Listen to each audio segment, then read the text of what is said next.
Municipal ఎన్నికల్లో పోటీ చేస్తే బెటర్ అండి ఆవిడ. మొన్నటి దాంట్లో చేసింది కదా ఒకటి, ఇది ఉంది కదా. హైదరాబాద్ లో గనక ఓ 2-3 కార్పొరేట్లు, హైదరాబాద్ లో 25 కార్పొరేట్లు ఆవిడ గెలిచింది అనుకోండి, బీఆర్ఎస్ కాకుండా, క్వీన్ ఆవిడే. లేదా బీఆర్ఎస్ కంటే ఒక్క సీట్ ఎక్కువ తెచ్చుకున్న క్వీన్ ఆవిడే. అవును, అదే కదా సార్. ఇంకొకటి 5 రాష్ట్రాల ఎన్నికలకి సంబంధించి అంటే ఓకే, ఇంక ఫలితాల కోసం వెయిటింగ్. ఒక 2 రోజుల్లో ఫలితాలు వచ్చేస్తాయి, ఇక 1 డే అనుకుంటా ఈ వీడియో టెలికాస్ట్ అయ్యే సమయానికి. అలాగే ఇప్పటి వరకు ట్రెండ్ చూసుకుంటే మొత్తం అంతా ఓకే, అస్సాంని కేరళని గురించి అయితే పెద్దగా ఎవరో మాట్లాడట్లేదు. అక్కడ ఎలాగా కాంగ్రెస్ వస్తే ఇక్కడ ఎలాగా బీజేపీ వస్తుంది. మిగిలిన రాష్ట్రాల విషయంలో చూసుకుంటే ప్రధానంగా తమిళనాడు, పశ్చిమ బెంగాల్ మీదే ఫోకస్ అంతా.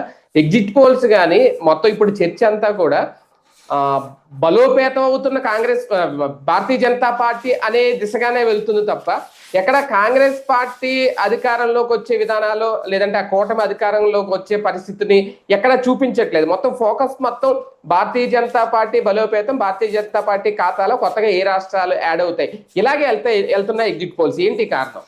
అంటే బేసిక్ గా కాంగ్రెస్ కి ఒకటి యాడెడ్ అడ్వాంటేజ్ కదా, ఇప్పుడు కేరళ గెలుస్తోందంటే అది మరి ప్రచారం చేసుకోలేకపోవడం వాళ్ళ వైఫల్యం నెంబర్ 1. రెండోది జనానికి స్పైసీనెస్ కావాలి. ఈ స్పైసీనెస్ బెంగాల్, తమిళనాడులో ఉంది.